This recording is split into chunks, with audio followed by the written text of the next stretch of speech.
Bhaktya vihina aparada lakshay shiptascha karmadi tarangamadye kripa mayitvam sharanam prapana brinde namaste charanaravindam bhajami radham aravinda netram smarami radham madhurashmitasyam vadami radham karuna varadram tato mamanasti katyena chapi.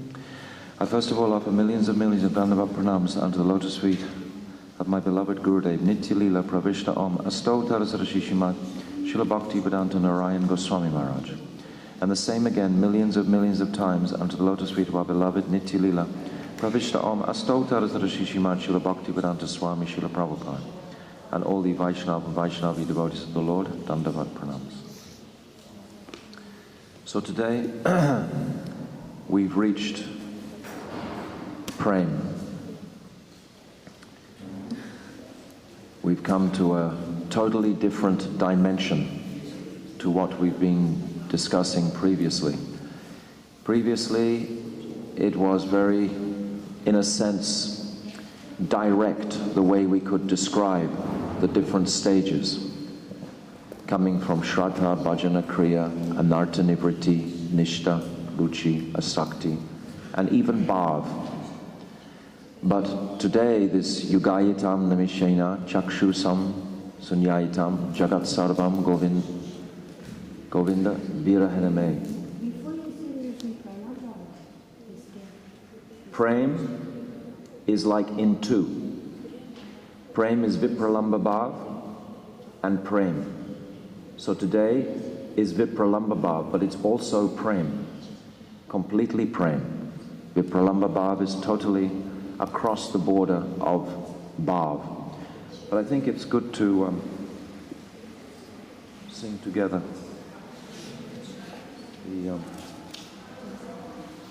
the verses first.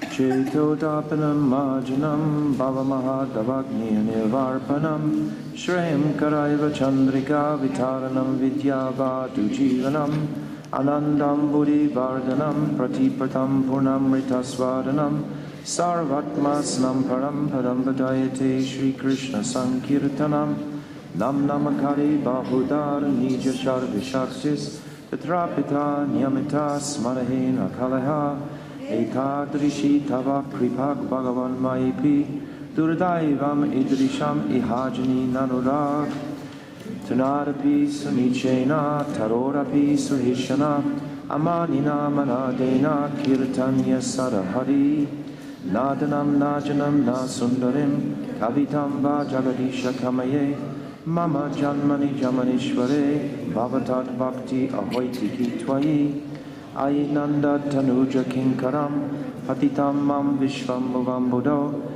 Kripaya Tava Pada Pankaja Stita Duli Sadrishim Vachintaya Nayanam Garashru Darya Vadanam Gadgara Rudaya Gira Pulake Nichitam Vapukata Havanama Grihane Bhavisyati Yugayitam Namishena Chakshusam Prabhusayitam Sunyayatam Jagat Sarvam Govinda Virahename Aslisyava Padaratam Panashto Mam Adarshanam mamam hatam korotava yata tata vavidatu lampato mat prananastu sa eva naparaha.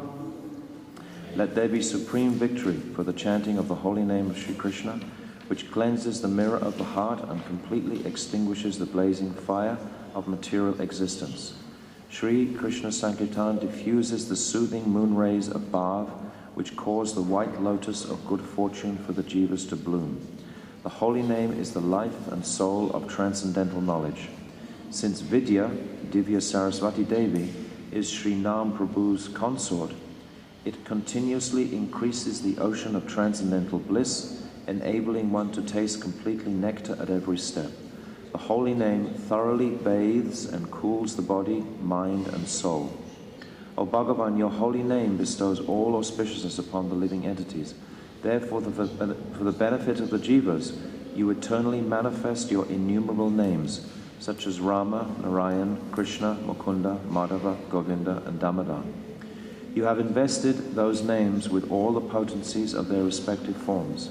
Out of causeless mercy, you have not even imposed any restrictions on the chanting and remembrance of such names.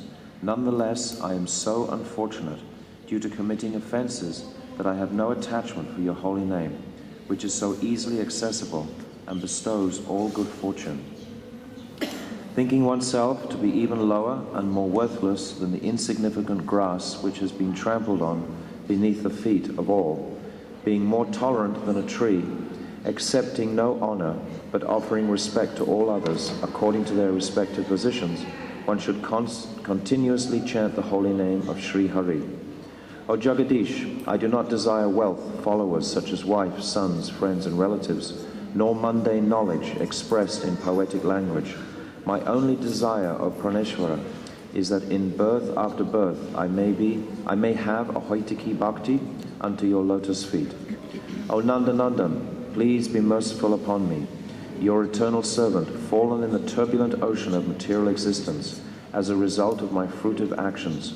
Please consider me as a particle of dust affixed to your lotus feet and accept me forever as your indentured servant. O Prabhu, when will my eyes be filled with a stream of tears? When will my voice choke up? And when will the hairs on my body stand erect in ecstasy as I chant your holy name?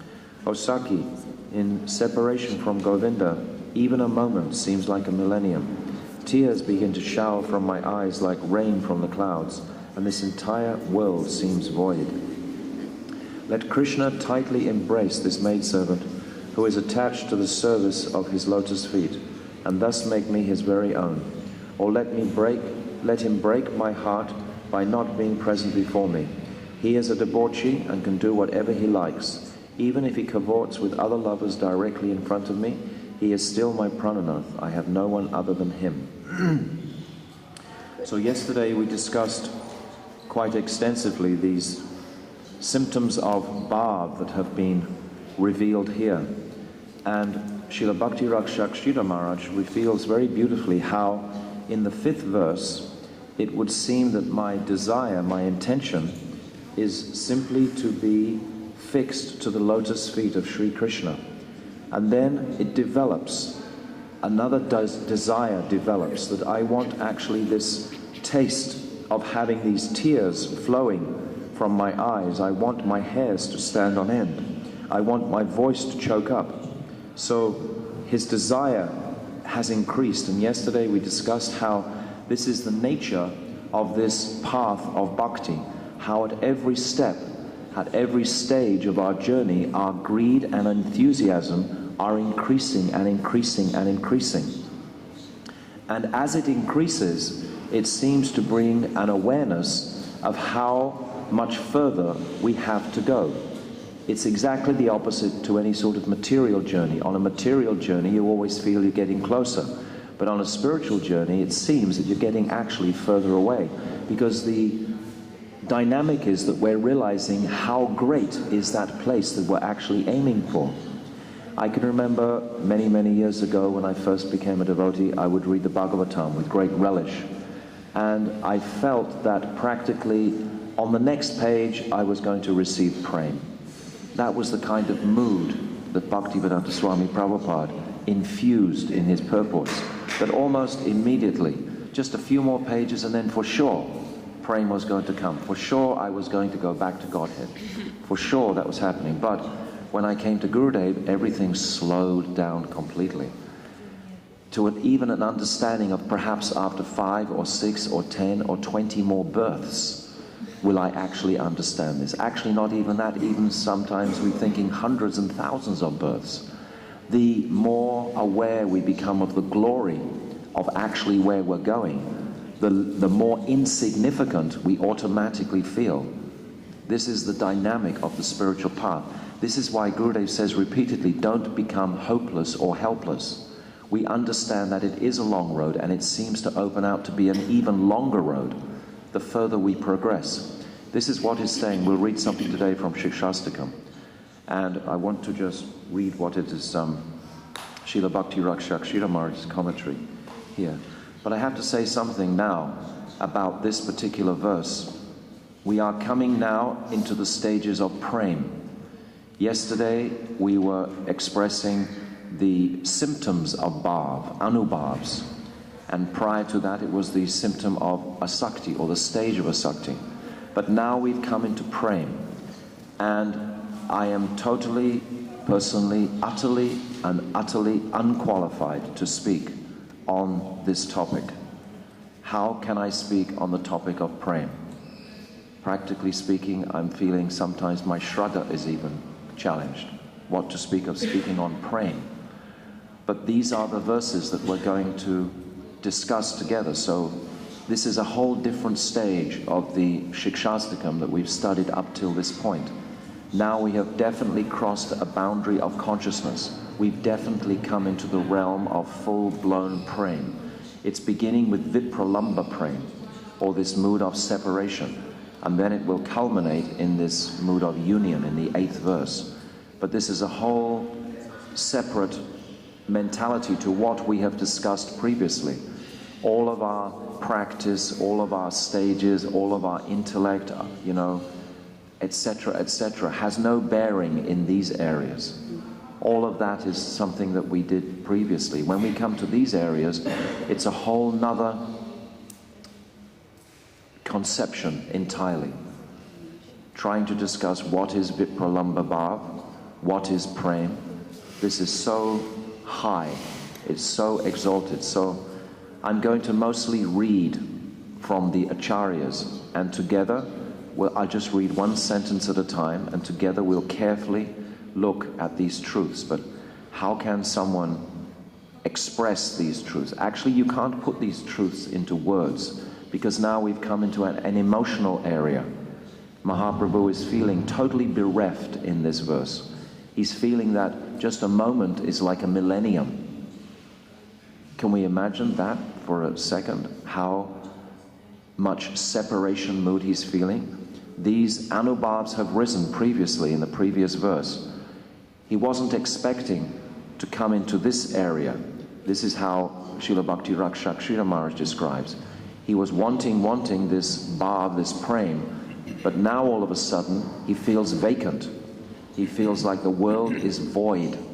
He's suddenly come into this place of extreme viraha bhav, or vipralambha mood of separation. All of a sudden there is nothing. He wasn't expecting this. The sadhak, this is how, I'll read you what Srila Bhakti Rakshak Maharaj writes. It's very beautiful. He said, at first the devotee thought, if I am raised to that standard of service, my heart will be fulfilled. This is around about verse 5. He's thinking, yes, I just want to be like a speck of dust on Krishna's lotus feet. And he's thinking, if I'm raised to that platform of being a speck of dust, then all my desires will be fulfilled. But my thirst will be quenched, and I will feel some ease and satisfaction within me. So that's his prayer in the 5th verse. But the development of his devotion took him to an unexpected plane of life. It is the nature of divine love that when a drop of that medicine is given to a hankering patient, the patient thinks he is cured, but he is taken to a dangerous position. He thinks, seeing the devotees shedding tears incessantly, the hairs of their bodies standing on end, their voices choked up, while chanting the name of Krishna, I was charmed. So he had this greed, this utsaha to achieve this place of incessant tears, hair standing on end. He wanted to achieve that 6th verse that we discussed yesterday. This was his desire. Choked up while chanting the name of Krishna, I was charmed. Those symptoms attracted me, and I thought that I could attain this. I would feel real satisfaction. But upon attaining that plane, what do I find? Just the opposite. In other words, he wanted that emotional experience of tasting the name. But then when that emotional experience came, it was this void, it was this viraha, this separation from his Lord. These symptoms are being described as sattvika bhavs? No. The sattvika bhavs manifest in prema. They're not this Nayanam Gladashuddhai are after Ashakti. It's coming into prema, but it's bhav. These anubhavs. The anubhavs also manifest in prema. But what was discussed yesterday was specifically anubhavs relative to the platform of bhav itself. In the stage of bhav, we manifest anubhav. It's not sattvika bhavs that are manifesting prominently. Occasionally in a high state of bhav, before prema is reached, some glimmer of that, those asta-sattvika bhavs can manifest. But principally in the stage of prema, the anubhavs are also there, but the sattvika bhavs are more prominent. Sattvika bhavs are nothing to do with the intelligence, as we discussed yesterday. This is why coming into these two areas of prema, to present this, to speak about this, is not an easy task to do. Because actually there's no, we can speak the tattva, we can speak about what is prema, what is rasa tattva, what is vaibhav, vyabhichari bhav, asta sattvika bhav, these differences, what is the alamban, what is the udipan, etc. We can discuss the different terms that make up the samagri, that make up the mix to produce the experience of rasa, acting on the staiba. We can discuss that in a sense. But the actual experience can only come from our own practices. So, okay? Okay? But upon attaining that plane, what do I find? Just the opposite. Now this is when he's come to this verse. So he's come from the 5th verse to the 6th verse, and now all of a sudden he's dropped into the 7th verse. This complete separation mood. Coming into real connection with the infinite, he feels hopeless. He thinks there is no limit to progress. Rather, as much as I come in intimate connection with the infinite, I feel hopeless. The more we advance, the more we find it unlimited. This is the point. The more we progress, the more we realize the unlimited nature of the path that we're actually on. It's without limit. In the early stages, we're thinking, yes, I'm in Nishta, I'm shooting for Ruchi and Asakti. It seems like to have some limit in a sense, or even shooting for Bhav. We want to reach that stage of Bhav, but then we cross over that stage of Bhav and we come approaching Prema, and then it's just limitless. It's like an ocean. It has no bottom.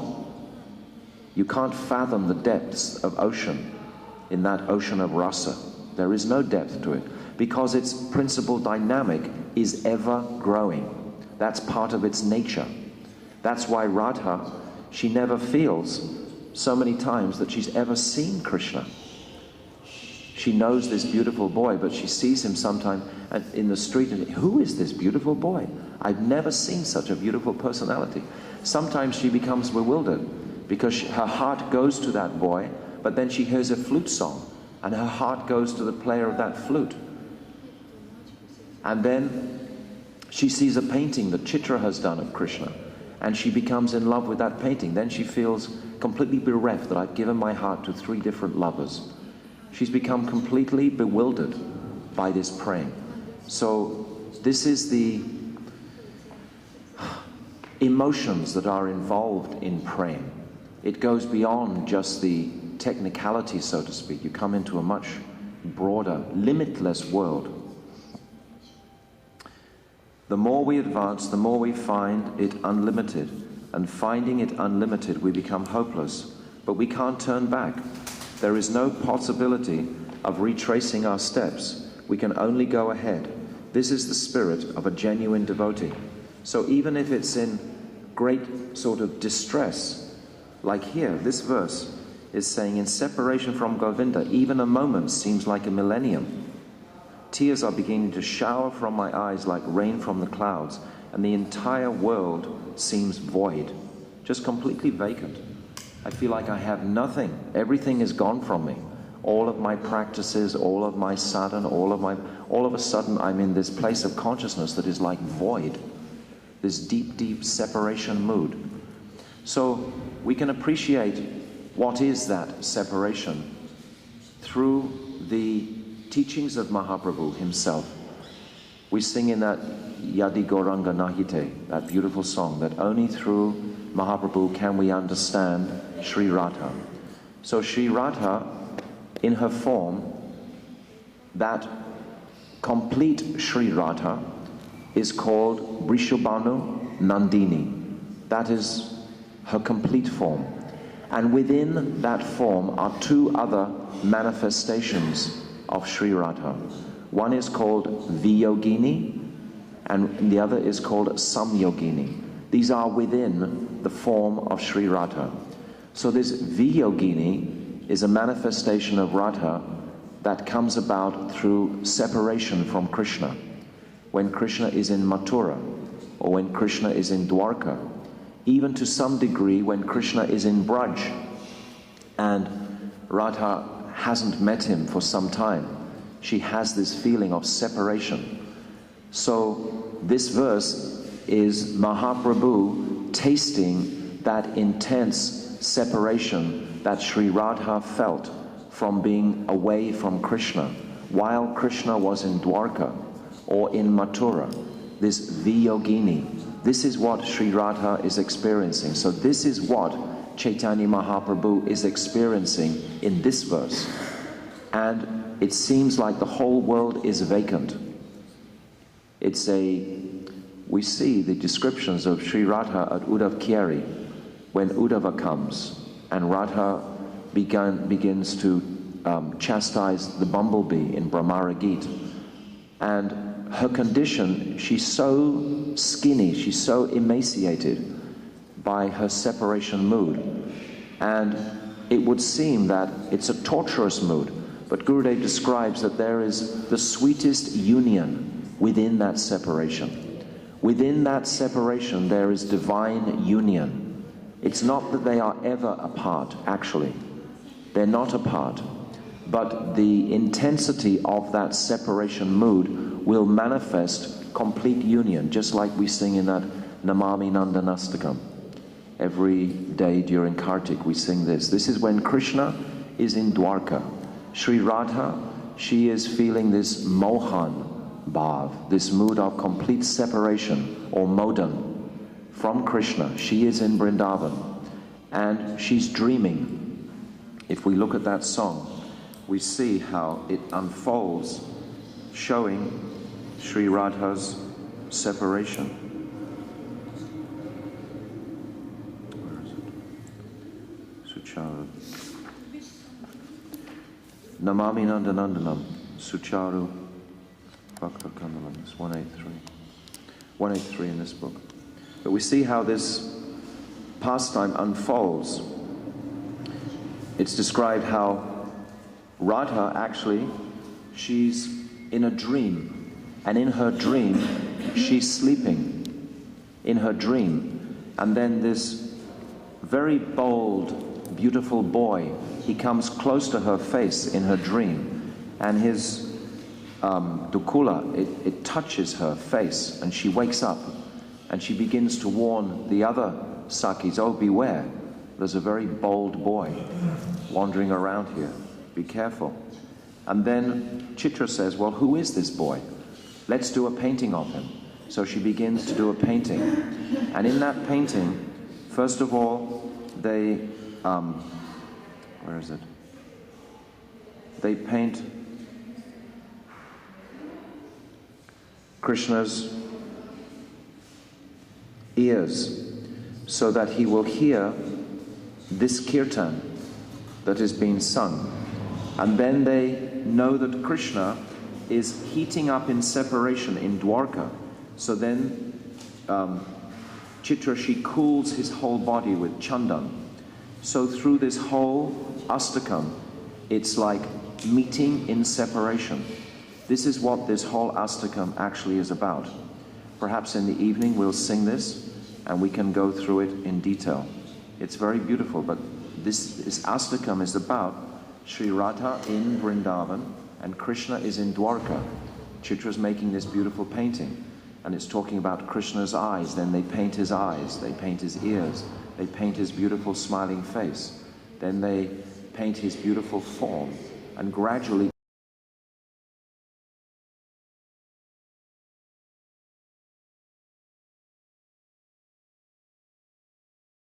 emerges from this picture. So these are all experiences in the mood of vipralambha. They're all in the mood of separation.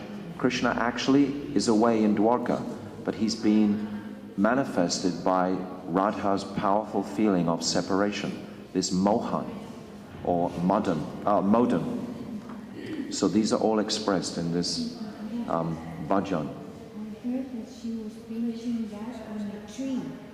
And then at the end of the song, Krishna came out on the tree. Krishna appeared. I've heard Gurudev say both, that Chitra once produced a canvas, or Chitra is painting on a tamal tree itself. So in both instances, it's the same principle. Probably one was one time and one was another time. These pastimes are continual. They're always going on. But to begin with, try and understand that we can't understand. If we approach this topic with this mentality, we may get a glimmer of something. If we approach this topic thinking, oh yes, I'm going to be able to put this in my pocket, no problem, I'll understand it, then actually we're far away from appreciating the intensity and potency of this particular verse today. We just simply have to appreciate these feelings and know that this is our ultimate sadhya, this is our goal, this prem. So now, it's been described in this Siksastakam, vipralambha bhav is described here, and there's a beautiful verse that is written by Srila Rupa Goswami, and he's saying that Lalita said to a traveler who was on the way to Mathura, "Go to the master of Mathura and loudly tell him that a Braja Sundari has sent you this message through me. O Krishna, now that you have gone off to the capital, you may go wherever it pleases you. But why must you manifest your appearance throughout the four directions and thus again and again harass my anguished friend?" In other words, Krishna is present. Like I began to describe those three different moods of Sri Radha. Actually, there's only two different moods. There's this Viyogini in separation and Sangyogini, which is meeting after a long time, which is principally in Kurukshetra. And Krishna, he also has three moods. He is in Vrindavan, he is in Mathura, he's in Dwarka, he's Nandanandan, he's Yasodanandan, he's Radhakanta. He's all these different moods also. So these are like, in a sense, almost different manifestations, is how it's described.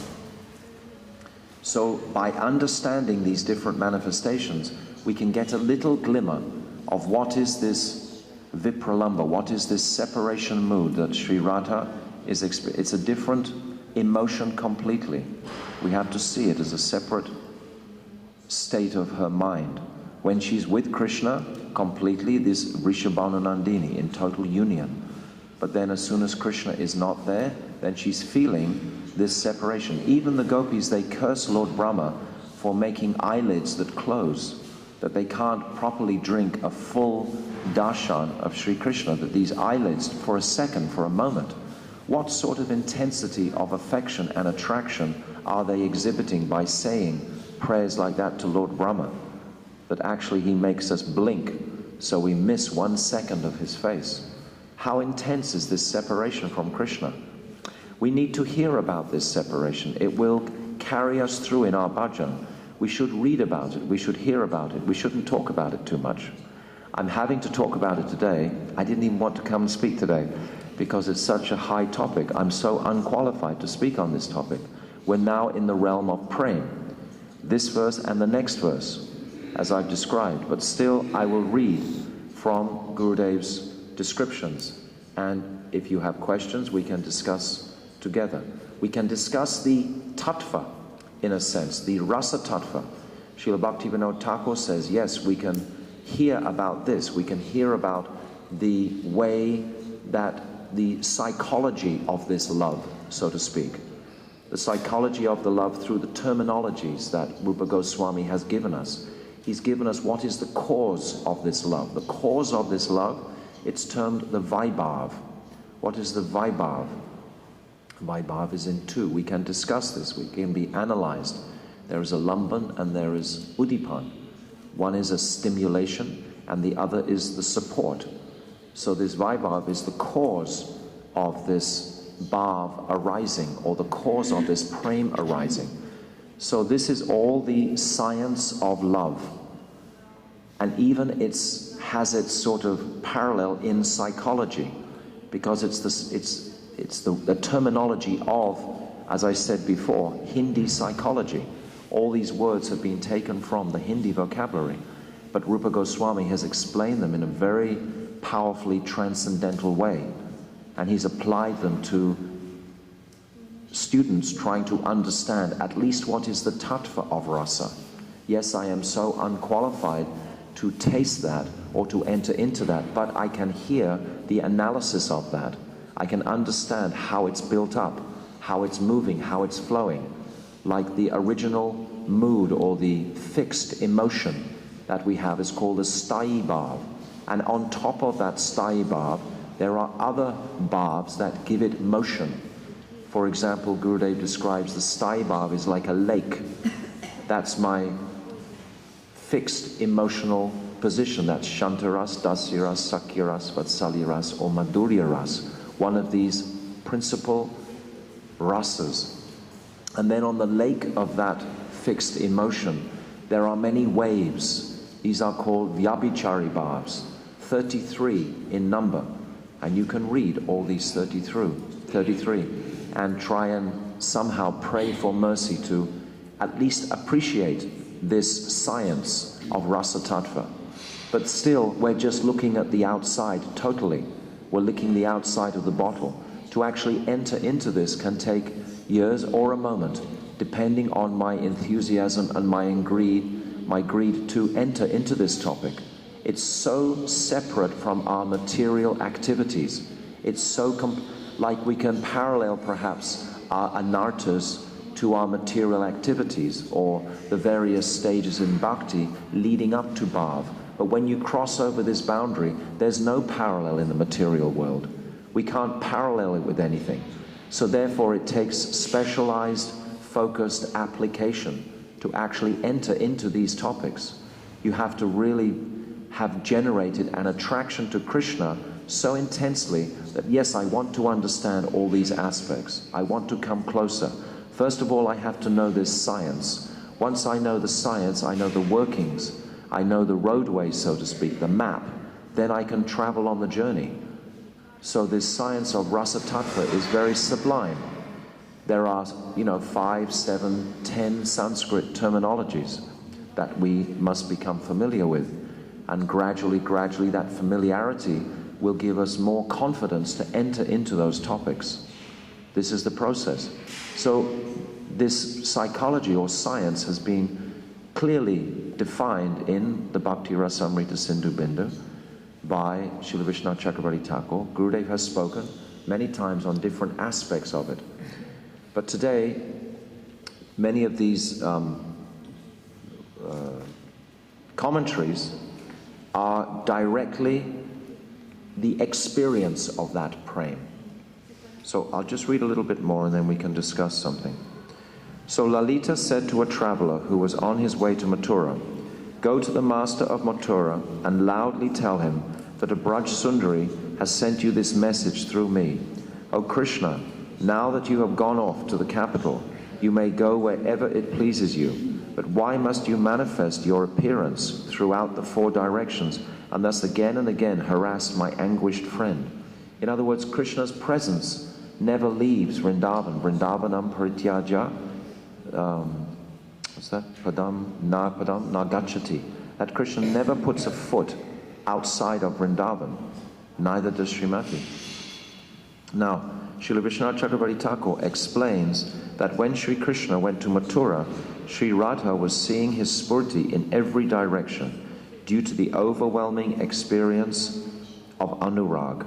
When Sri Radha, afflicted by separation, would see a spurti of Krishna, She thought that Krishna had come to her directly. Becoming delighted, she would rush forward to embrace him, but the Spurti would then vanish, and not being able to see him anymore, she would sink into an ocean of grief. Her pain of separation would then be multiplied many times over. Lalita could feel the acute suffering of Sri Radha, and therefore she sent this message to Krishna not to trouble her Saki in this way. Srila Vishwanath Chakravarti Thakur also mentions that from the example of Bilvamangala Thakur, it may be understood that spurtis of Krishna are possible in the stage of rati or bhav, but the vispurtis experienced in the stage of anurag are far more powerful. So these are spurtis or seeing Krishna. A spurti is when Krishna directly manifests his form to that sadhak. It's not like some hallucination or anything of that nature. It's a direct manifestation by Krishna. This is what a spurti is.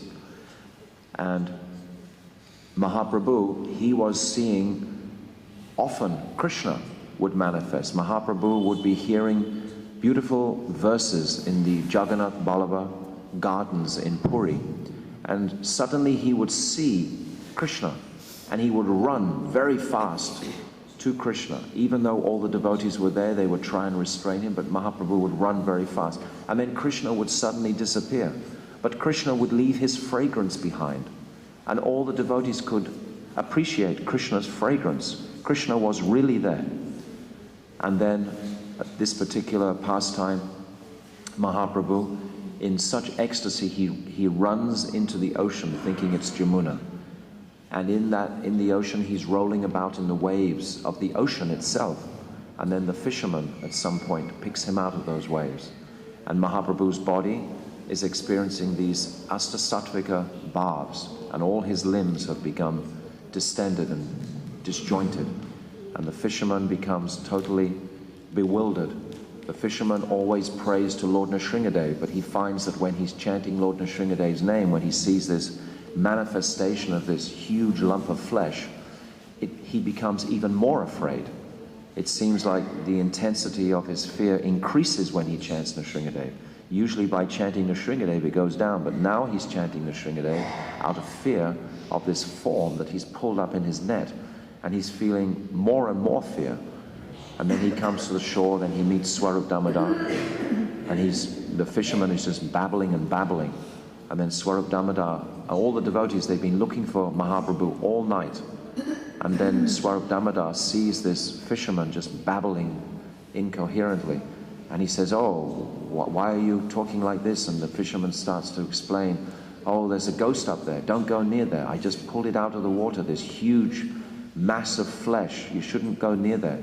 And then Swarup Damodar says, "But I am an exorcist. I can actually take that ghost out of you."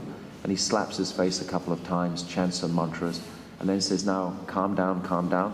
Please take me to where that form is." And then they find Mahaprabhu wrapped up in the sand of that net. His body is covered in salt and sand.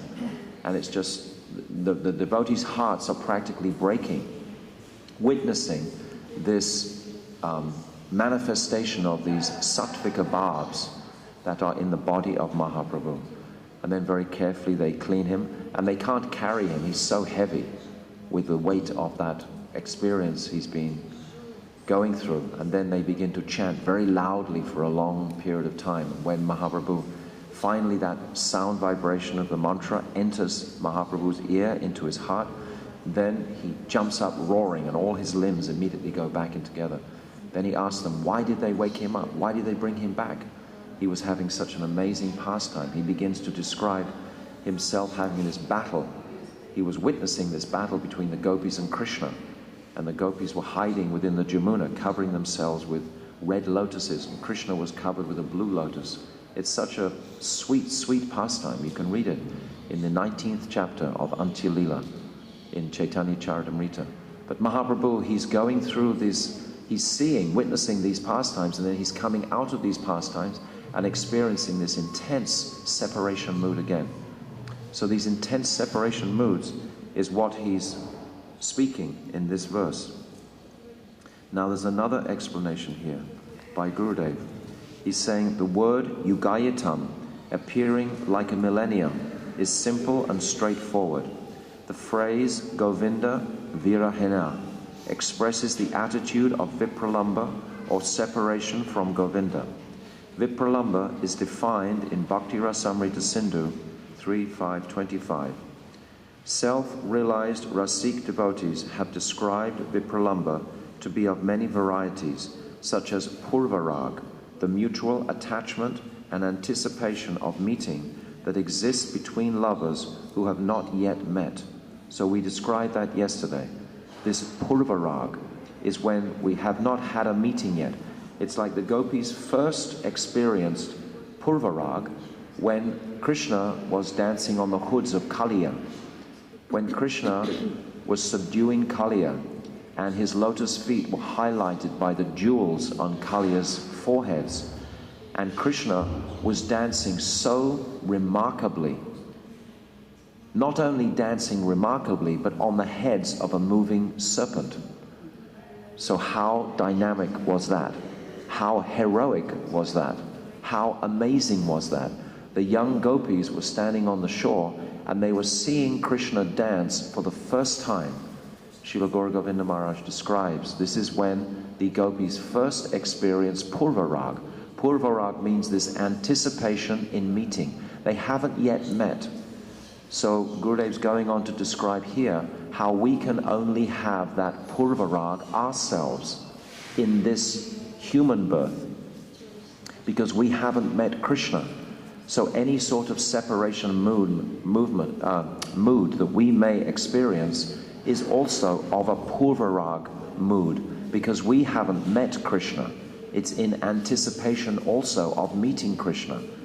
When we first entered into this world, as we've described before, there was an influence of Krishna on one side. It wasn't Sri Krishna himself. It was an influence of Krishna. I had never seen Krishna. It wasn't that I actually looked at full-blown, beautiful Brajendra Nandan, and then I turned to look at Maya Devi. There was an influence from the spiritual world, but I wasn't attracted sufficiently. Just like today, every second of our day there is an influence of the spiritual world living in Vrindavan. There's the full influence of that reality, of the pastimes that were performed here. And yet how much are we turning towards the Maya? So we can see how strong are our material desires to exploit the material energy. So now Gurudev is explaining what I've just said. Self-realized Rasik devotees have described vipralambha to be of many varieties, such as purvarag, the mutual attachment and anticipation of meeting that exists between lovers who have not yet met. This means the gopis have not yet embraced the Lord. This purvarag, anticipation. Man, which prevents a loving couple from consummating their desire for union, and pravash, separation due to living at a distant place. So there are these two reasons why the lovers may not be able to consummate their affection for each other. One is man, and the other is separation, physical separation in a different place. Now Gurudev explains the esoteric mystery implied in Sri Chaitanya Mahaprabhu's statement is that the sadhak jiva, who is still within the world of matter, is fit to taste love in separation only in the condition of purvarag. Then he explains this more deeply. It is essential for the sadhak jivas to cultivate the mood of vipralambha, and because they have never experienced meeting with Krishna, their vipralambha will come only in the category of purvarag. But without having ever met with Krishna, how can they experience separation from him in purvarag? So even this question is being asked. How can I experience that purvarag if I've never seen Krishna? The gopis had seen Krishna. They had developed this intense desire for union with Krishna. Now Gurudev explains how we can develop this. By hearing the Lila Katha of Sri Krishna from others, Purvarag is awakened. This is the case of the Dvija Patnis, as well as the ladies of Mathura, previous to Krishna's arrival there. Rukmini also had never seen Krishna, but by hearing about him from Sri Narad, Purvarag arose within her heart. Thus she became exceedingly anxious to meet with Krishna. Similarly, by hearing from Sri Guru and Vaishnavas, or by reading the Shastras, the Jivas may have vipralambha, Purvarag, awakened within their hearts. So this is the process to enter in to the real understanding of this verse. That if we hear from Rasik Vaishnavas, like Srila Gurudev, about the sweetness of Krishna's pastimes, about the beauty of their relationship, if we become inspired, and if by that inspiration we take carefully to our practice, and then we take the scriptures describing these pastimes, then this Purvarag ultimately will begin to manifest in the heart of the jiva. The jivas have qualification only up to this extent, because they have never experienced meeting Krishna. So you cannot go beyond this. Therefore, the other types of vipralambha, such as man and pravash, are not possible for them. So this separation or viraha that is caused by the anguish caused when Srimati goes into this contrary state of man cannot be experienced by us, because we have not seen Krishna, we've not had darshan of Krishna. But we can hear about Krishna, and by hearing about Krishna we can develop this great enthusiasm, which is actually what is the principal quality of Purvarag. It's the beginning of this so intense enthusiasm to see Krishna. This is what this Purvarag is. Okay? What we're discussing, I said at the beginning of the class, is something over the boundary. It's like when we're discussing asakti and even bhav, we can put it in various, we can describe it. But in these areas, the descriptions of prem are very difficult, or we need a lot of bhajan to actually enter into these topics, ultimately, because they're not material at all. Then Gurudev is commenting, Sri Chaitanya Mahaprabhu, absorbed in intense feelings of separation in the ecstasy of Mahabhav, speaks as follows. O Saki, without Sri Nandanandan, I am so agitated and distressed that my days simply do not pass. Each and every moment appears to be like an entire millennium. Tears are flowing incessantly from my eyes, just like torrents of rain from the clouds. Now I simply cannot tolerate separation from Govinda. The entire universe appears as if void.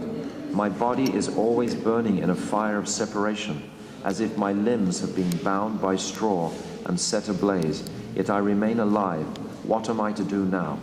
Gurudev's actually described one time how this fire of separation, it's understood that if you have a husk fire, this is the hottest sort of fire you can have. It's made from the husks of the rice or the husks from the wheat. If you make a fire by this, it burns with such intensity, the heat remains deep within the fire. It burns with such intensity that it can melt metal practically. It's the hottest fire that you can make is out of these husks, just out of a husk fire. So Gurudev describes that this is the sort of heat that Sri Radha is experiencing. And in that intense separation, she is experiencing union with Krishna.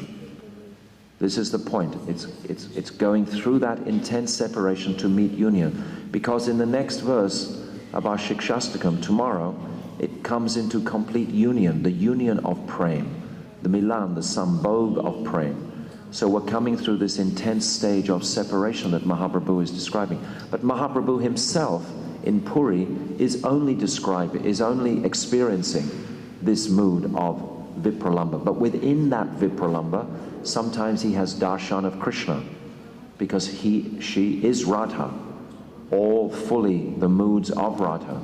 And sometimes he's experiencing some meeting with Krishna.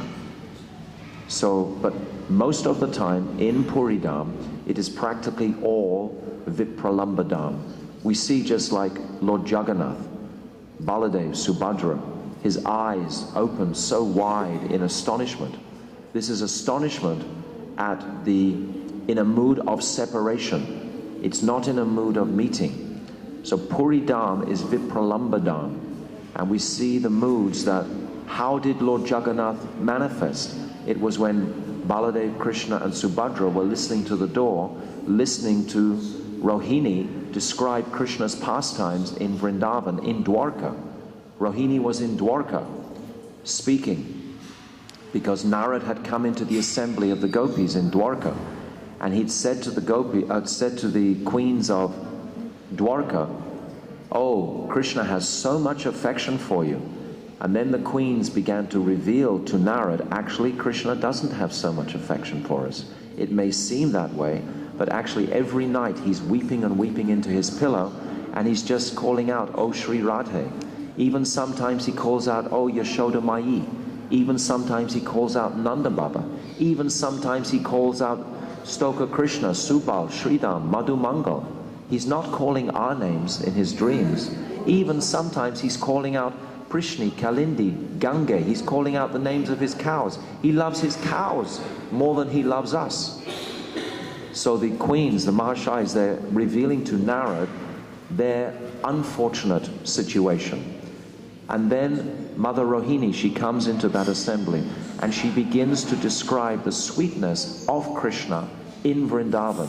And at that point, Krishna, he's sitting in the Raj Sabha with his ministers and so on, and then he suddenly hears that in his consciousness that actually Rohini is describing these pastimes, and he leaves that Sabha and quickly runs to that room, but the door is locked.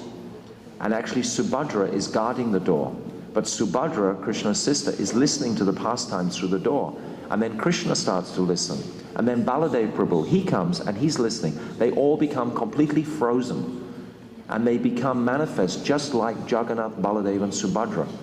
And at that time, Narad, he comes and he sees them in that condition. And he prays, "Oh, please give this manifestation, what I'm seeing now. Bring this manifestation into this world." That's how Jagannath, Baladev and Subhadra manifest, through a mood of complete vipralambha, separation. So Lord Jagannath Dham is vipralambha Dham. Navadvip Dham, that is the same as Gupta Vrindavan, it's described, secret Vrindavan. That is where union is. That is where Mahaprabhu is like Krishna. And he's joking with all the young girls. He's saying, you know, if you don't make these offerings to me, I'll bless you that you'll have a blind husband with 5 other wives. But if you give me these offerings, then you can become my husband. And they're just young children. And Mahaprabhu is joking like this, just like he jokes with the gopis. So in Navadvip Dham, these sort of pastimes of absolute sweetness are there. But in Puri Dham, it's completely vipralambha mood. So Mahaprabhu, this is the mood that he's tasting. And that vipralambha is in a mood of Aishwarya, because those witnessing Mahaprabhu are thinking that he's the Supreme Personality of Godhead. Just like Sarvabhauma Bhattacharya, when he saw those astasattvic symptoms in the body of Mahaprabhu when he first came to Puri Dham, he was seeing that Mahaprabhu is practically not breathing. And then he put a piece of cotton under his nose and it was moving a little bit. And then, because Sarvabhauma Bhattacharya is so knowledgeable of all these emotions, he was realizing that this person was having the deepest spiritual emotions known to man, actually beyond the human capacity. And then Sarvabhauma Bhattacharya was appreciating this is the Supreme Personality of Godhead. This is the mood of many of the associates in Puri. So because they were seeing him like that, as the Supreme Personality of Godhead, that means that Dham is Aishwarya Dham. because they were seeing him in that mood of Sri Krishna, of the Supreme Lord. Whereas in Navadvip, that they are not seeing him like that at all. They're not seeing him as the Supreme Lord. He's not exhibiting those moods or stages. He has his Rasa Lila in the sense of the Sankirtan. But in that Sankirtan, sometimes he says like, I am Vishnu, I am he. And he'll sit on the Sringasan of Lord Vishnu. But only for a moment will those followers be believing that this is the Supreme Lord. After that pastime, immediately they just think, oh, he's our Nimai. Just like when Krishna lifted Govardhan Hill. They thought for a moment, those Gopas, that this is the Supreme Lord. And then quickly Yoga Maya, she covered them. No, he's just Brajendranandan Shri Krishna. So these different moods in Puridam. So in Puridam, it's principally vipralambha. So Mahaprabhu is experiencing these moods.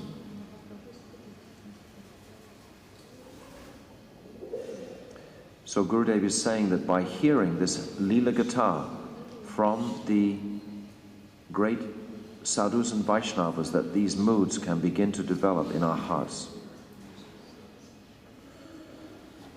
Now, Bhaktivedanta Thakur, he's written some beautiful songs describing these moods. There are 7 parts in this Gita Vali. So I'll read one of these translations. While repeatedly chanting the holy name of Sri Krishna, I was overtaken with the most astonishing condition. The realization that I am an eternal servant of Lord Krishna began to manifest within my heart. Because my attention has been diverted from Sri Krishna, I have been bound in the dreadful grip of Maya. Thus I am suffering from various kinds of miseries in this material world. Now this material world no longer holds any attraction for me. Where shall I go now? What shall I do now? Where will I meet Krishna? Without seeing him, I can get no relief. So like this, in this mood, the material reality is no longer a reality for us anymore. When we come into this very high stage of praying. Gurudev has said, it's almost ludicrous us talking about this, because Srila Gurudev has told us that we cannot experience prema in these bodies. We can experience up to the limit of bhav in these bodies. But now we are talking this morning about a place that we cannot experience with these bodies. But we should hear about it, because this will give us inspiration. Because Gurudev is trying to set such a deep sanskar within our hearts that in our next birth and our next birth, we will be so attracted to this path and to the conclusions of this path. This is the purpose of Srila Gurudev's teachings like this. Even if we cannot understand them in this life, we're hearing them perhaps first, second, 10th, 20th time around. When we keep hearing them repeatedly, then they become more understood by us and more grasped. And then in our next birth, when we hear them then in that birth, like sometimes you meet devotees and they're just brand new devotees, but they seem to understand so many of these truths very easily. That's because obviously in a previous birth, they were exposed to all these truths. So very quickly they can take up this path and strongly move ahead. Similarly with us, we're hearing about these truths to set the scene for our next birth. So in our next birth, we will be able to go forward very rapidly. It's not like it's a waste of time because I won't experience that platform of praying. Of course not. We're hearing this platform of praying to give us inspiration in our bhajan, to know what is the sadhya. We've repeatedly spoken about, without knowing clearly what is our goal, where we are going, how can we progress at any speed at all? We have to know conclusively where we're heading. We have to know what is the gift of this Hare Krishna mantra. Where is it going to carry, where's that potency take us to? It's going to take us to contemplating these kind of topics. And when we hear these topics repeatedly, gradually, it begins to have some understanding, at least the external aspect of it. And at some point, perhaps by Guru's mercy, we may even get the tiniest little drop of appreciation or realization to some degree. But then again, what would be the result after that little drop of realization? We'll be hankering like anything for more and more and more and more and more. That's the nature of this path. this constant greed, this constant hankering for more and more. I have no more time to do anything else frivolous. I have no more time to take an interest in the material world. This has become so juicy, so tasty. This is the only place I ever want to be. Somehow or other, I just want to involve every second of my day in hearing and trying to understand these topics, hearing about Radha and Krishna's pastimes. I want to stay fully immersed in this world. This resolute feeling culminates, it builds in the practicing sadhak through hearing these topics. But it takes time.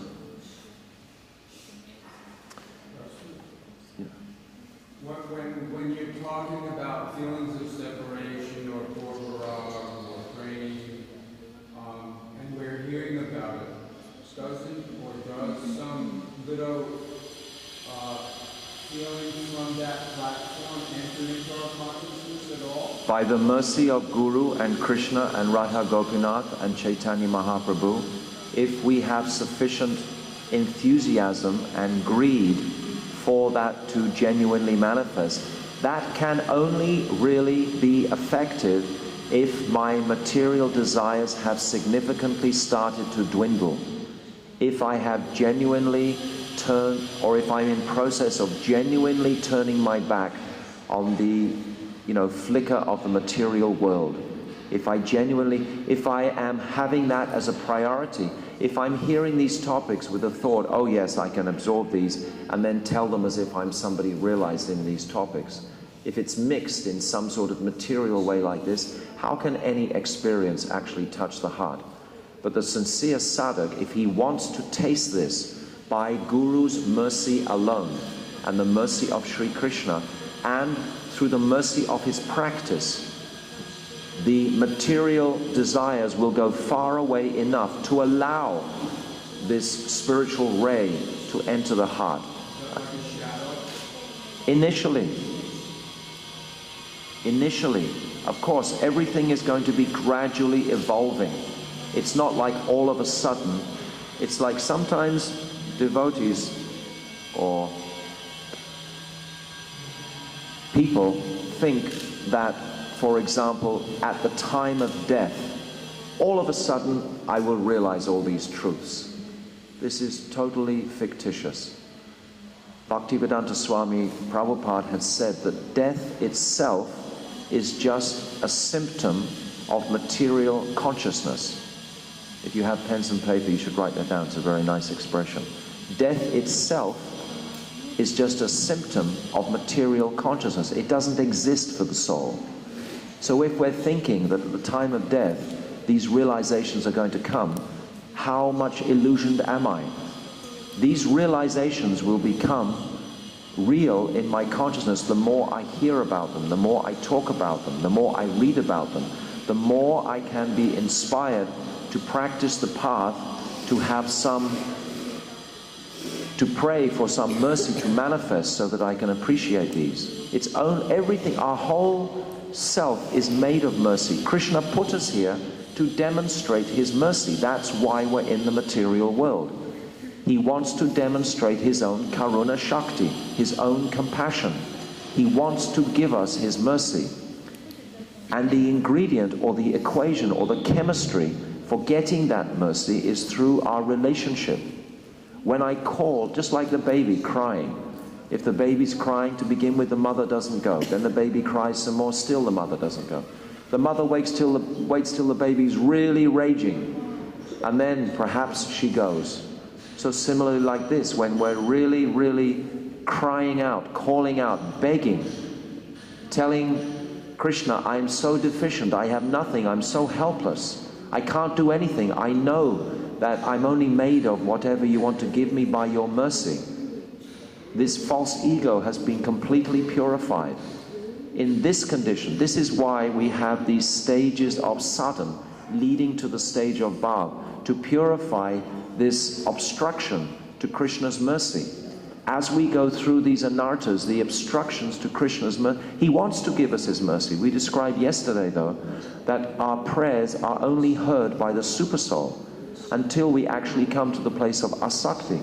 In the place of asakti, then Krishna himself will hear our prayers. But up till that point, it's just simply the super soul. So understand what is the purpose of my sadhana bhajan, is to get rid of this darkness, this avidya, to allow this sun of bhav and then prem to enter into the heart. So surely something will stick. Prabhupada gives a very simple example that somebody had very bad dysentery and they went to a doctor and the doctor said, oh, you should take a spoonful of ghee every day. And Prabhupada was saying, how can I take a spoonful of ghee? That's the last thing I want to eat. And then the doctor was explaining that even if you lose all of that ghee, if you pass it out, still a little bit of it will stick.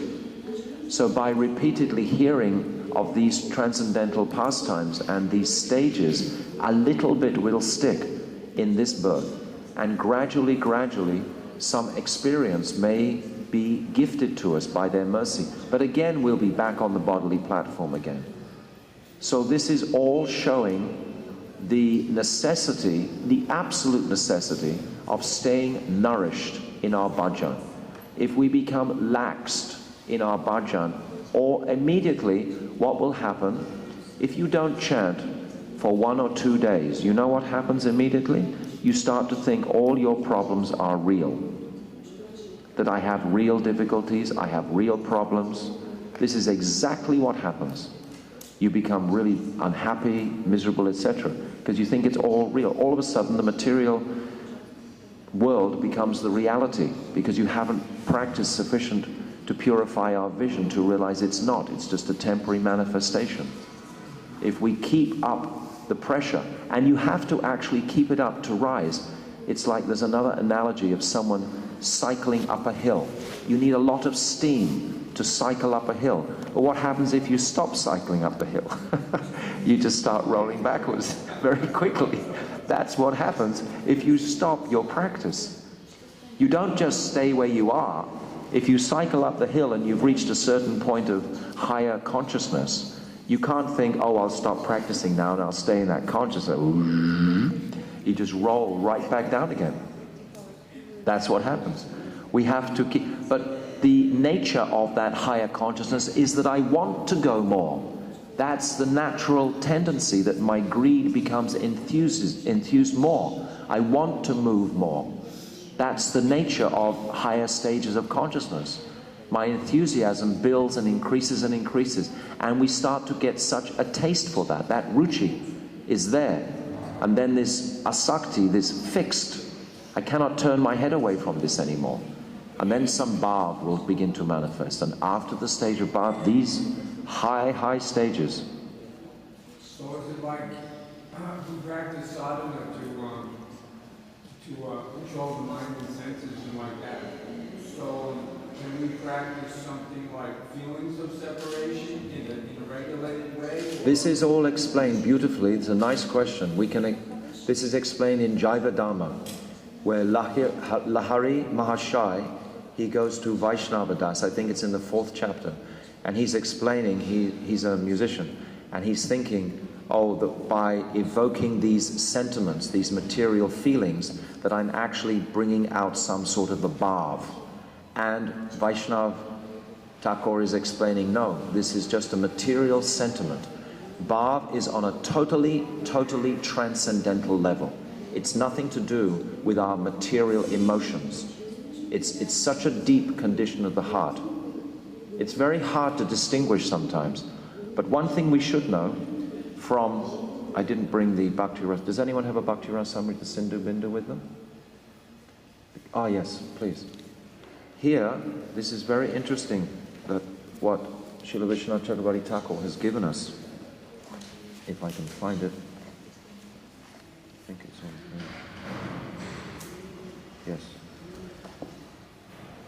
He's describing various conditions of the heart, and he's giving them names. And by hearing this, we can understand how unfortunate it is if we pretend to exhibit these kind of stages when we haven't come to them. So he's talking about, if we're in this stage, the genuine stage, it's called garishta, or heavy. He's saying the heart which is heavy is compared to gold. Now when the winds of other emotions come, or bhavs, that gold won't move because it's heavy. Just like I gave the other day the description of Rupa Goswami. He's sitting in that assembly, hearing the sweet nectar of Krishna's pastimes, but he's so heavily situated that he doesn't start rolling on the ground or exhibiting any sort of anubhavs. And then there's the next stage, which is described as Gambhira, which is deep. A heart which is as deep, is compared to the ocean. Then there's a third stage. Oh, just a second. I have to explain it in corresponding ways. It's explained in two ways here. So to understand it simply from what I'm saying, I've talked about the heavy heart being compared to gold. And then there is the light heart, which is compared to cotton. That cotton-like heart has not matured. And if there's some reason for some emotional display, very quickly, in a moment, tears will come, I'll start rolling on the ground. And this is actually as if that's quite a lower stage, in fact. A higher stage is when those like how many times did you see Gurudev rolling in the dust? Not many times. He did in Govardhan sometimes. We see him just wiping some tears occasionally, sometimes. Quite a few times. But we don't see him exhibiting these stages of bhav externally in any sort of ostentatious way, ever practically. We never saw that. Even Bhaktivedanta Swami Prabhupada seemed to exhibit those stages more than Gurudev. There's the famous when he was singing Jai Radha Madhava, and he just stopped at one point. He couldn't sing anymore, Remember that example? And then tears were coming in his eyes, etc., what he was experiencing. I was in LA. And then, yeah. When he said he saw tears coming out of Prabhupada's eyes, shooting out. Shooting out. Yeah. Actually, just like shooting out. I've heard that. And face turning black. Yeah. But Gurudev, I've never heard of anyone seeing Gurudev exhibiting symptoms like that. His bhav was so immensely deep, like gold, that it didn't move. It's not saying that Prabhupada wasn't deep like gold. It was a different time, place and circumstances for the individuals concerned witnessing that. But these stages are very interesting to look at. This is on page 185 in this Bhakti Rasamrita Sindhu. And then it's saying two other couplets. There's Gambhira, which means deep like an ocean, and then there's Uttana, which is shallow like a pond. It's describing that emotion that arises in the heart of these two types is compared to a mountain peak. Even if a huge boulder or a mountain peak falls in the ocean, no disturbance is seen in the ocean. If there's huge cause for bhav to be exhibited, still no bhav is exhibited, just like the ocean. It's like that uttam is like an ocean. You get this stimulant is put in there and still it's immobile. But even if a pebble is thrown into a small pond, the water is agitated. You see? You're understanding the differences here? And then there's another comparison between a Mahishta and a Lagishta. A Mahishta is a big city, and a Lagishta is a small cottage. And it's saying that emotion that arises in the heart of these two types is compared to a lamp and an elephant. In a great city, lamps and elephant are not even noticed. If you're in Delhi and a big elephant goes along, one-time procession, okay, it's one thing that's happening in one little district of Delhi.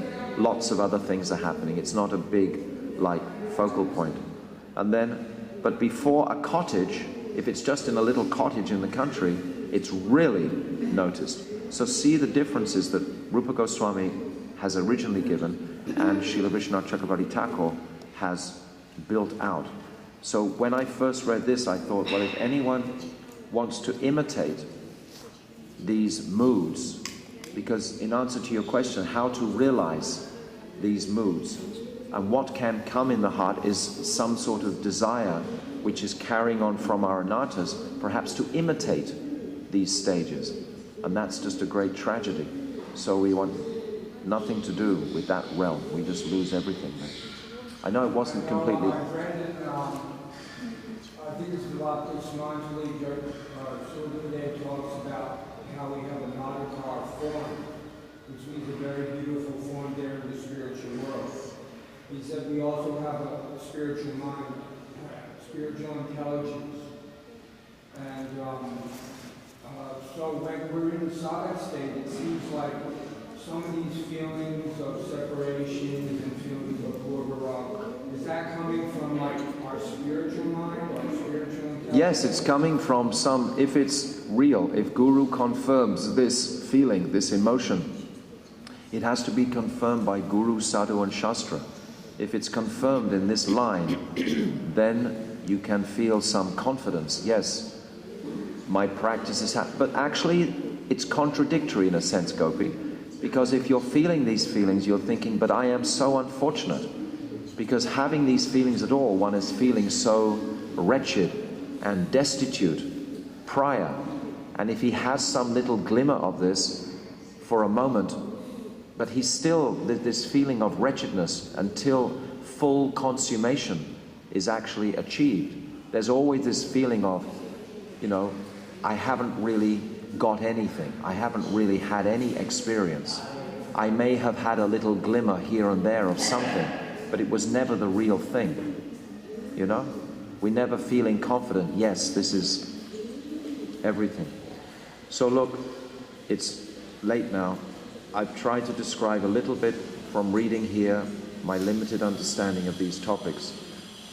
But the principle is to chant Hare Krishna and know that by the mercy of Guru, the understanding of these topics will be revealed. But at least if we discuss them to some degree, we hear, Yugayatam Namishena, we're at this verse now. We need to know what it's made of, what it's about. It's about vipralambha bhava, it's about intense separation. So tonight we'll read from Bhajan Rahasya, more or less just exclusively together. Personally, I find it very, very, very helpful to have the opportunity to read with a mature group in Vrindavan these topics. It's giving me great understanding of this subject matter. It's helping me tremendously. I really hope you also are getting some benefit as to the direction and goal and the meaning of these verses. When we read collectively together, somehow Gurudev's mercy manifests more thickly, and perhaps we can have some little glimmer of an understanding of these topics, and then carry that wealth, that understanding into our own kutiyas, our own places where we stay, and do our practice and try and manifest these moods ultimately. Srila Gurudev ki jai, Shri Radha Gopinath Ju ki jai, Satchinandana Gaura Hari ki jai. Tomorrow is Ekadashi. Wonderful.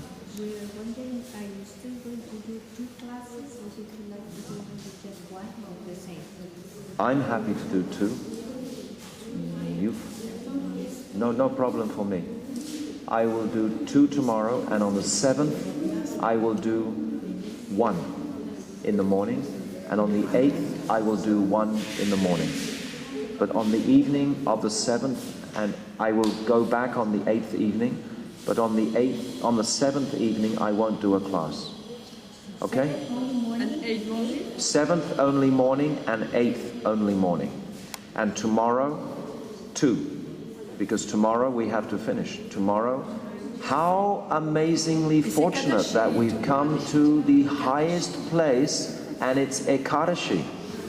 We've come to the very culmination of the Siksastakam, right on the dot of Ekadashi.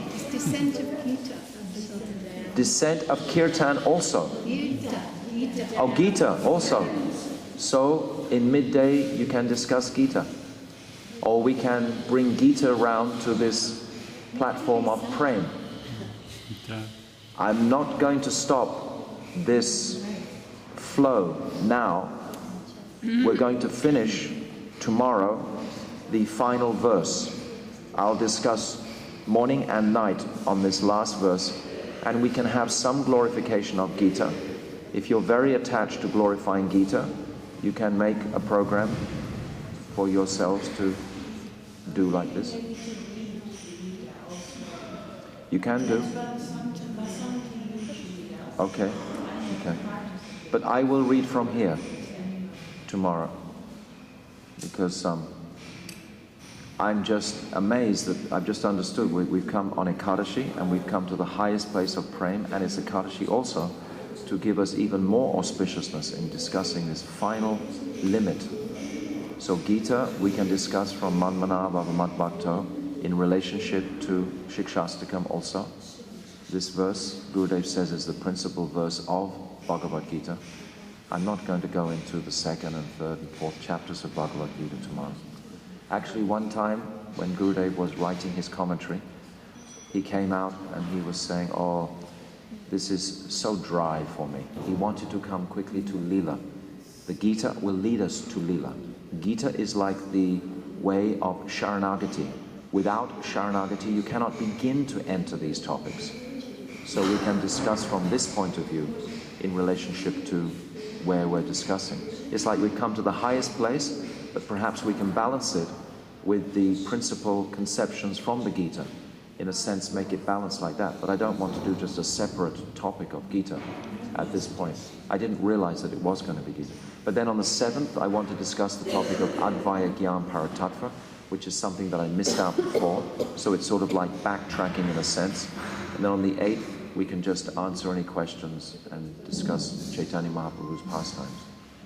But on the 7th evening I won't come, and on the 8th I won't come. Okay? 8th I leave. Okay? Hari Haraya Nama Krishna Yadhavaya Namaha Hari Haraya Nama Krishna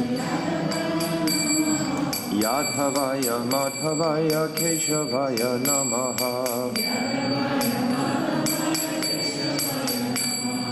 Gopal Govinda Ram Shri Madhusudan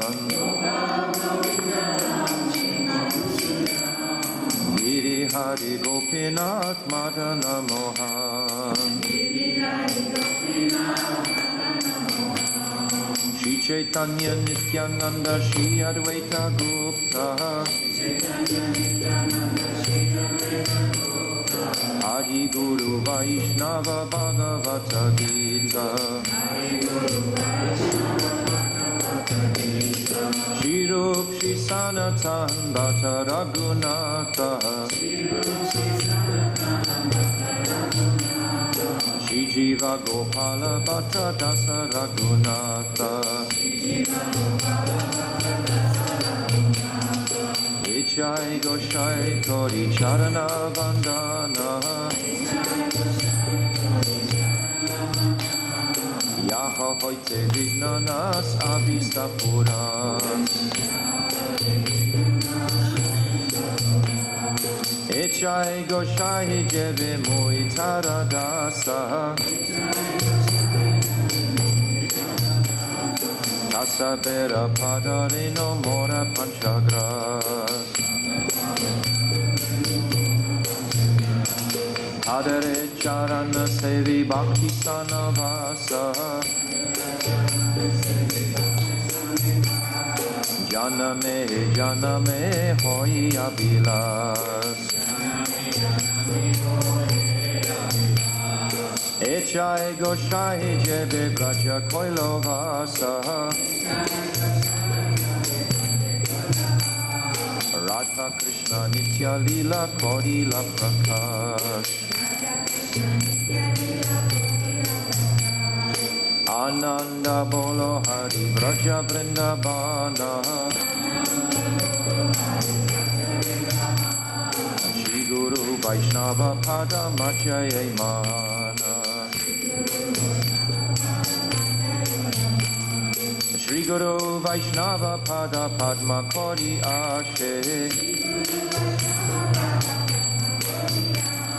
Nama Sankirtana Kori Narotamodasa Shri Krishna Chaitanya Prabhu Nityananda,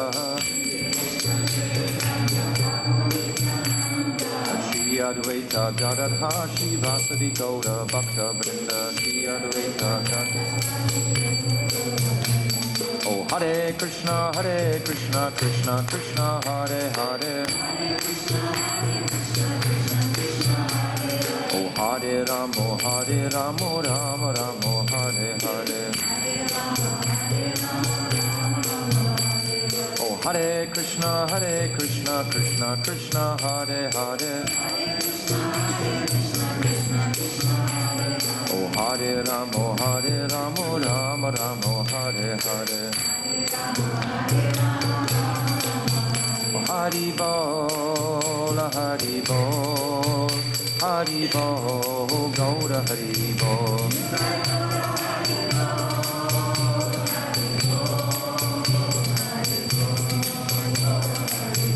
Nitai Gaura Hari Bol Hari Bol Hari Bol Gaura Hari Bol,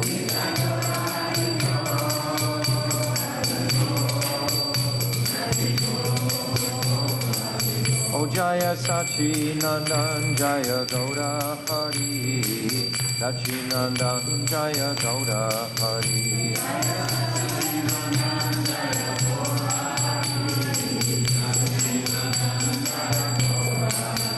Gaura He, Gaura He, Gaura He, Gaura He,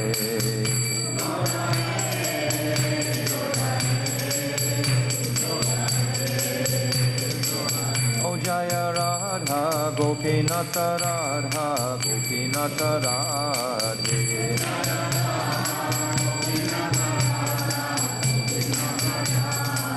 oh Jaya Radhe Jaya Radhe Jaya Radhe Jaya Shri Radhe,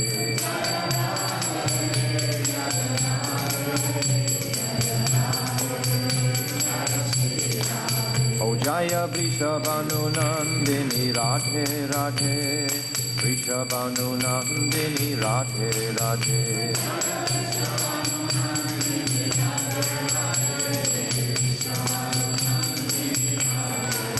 oh Radhe Radhe Radhe Radhe Radhe Radhe Radhe Radhe, Shri Vrishabhanu Nandini Radharani Brajeshwari Ki Jai, Shri Radha Gopinath Ju Ki Jai, Satchinandana Gaura Hari Ki Jai, Srila Gurudev Ki Jai, Shri Siksastakam Ki Jai, Anantakota Vaishnava Vrinda Ki Jai, Gopinath Bhavan Ki Jai, Gaur Premanandi Hari Hari Bol, Vanchakalpatarubhyascha Kripa Sindhuvevacha Patitanam Pavanebhyo Vaishnava.